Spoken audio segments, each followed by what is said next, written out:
په دې ویډیو کې غواړم تاسو ته په موزیلا کامن وایس کې د اکاونټ جوړولو طریقه وښایم.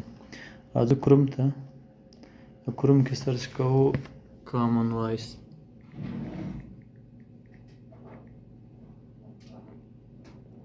کامن وایس سرچ راول ته دلته به کله چې تاسو ویب سایټ ته ننوځئ دلته به تاسو ته لومړی انګلیسي ژبه راسي. دغه په کونج کې درې ټکي ووهو.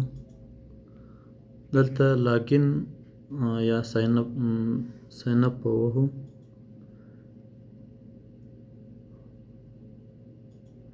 دلته خو ما مخکې اکاونټ لرم، دلته یو ماته یو اتومات خپل زما ایمیل راوړی و، خو تاسو که غواړئ نوی اکاونټ جوړ کړئ دا یوز ا ډیفرنټ اکاونټ به ووهئ. خپل ایمیل پاکوم. که تاسو چېرته هغه ایمیل غواړئ چې دلته اکاونټ داخل کړئ چې هغه باندې تاسو ګوګل اکاونټ یا اپل آی ډي جوړه کړې، نو کوم ګوګل اکاونټ جوړ کړی ګوګل اکاونټ به ووهئ، او که اپل آی ډي بیا د اپل په لوګو باندې کلیک کوئ دلته، او بیا کولی شئ دلته تاسو خپل ایمیل هم داخل کړئ. مثال که مو هر ایمیل هغه داخلوئ.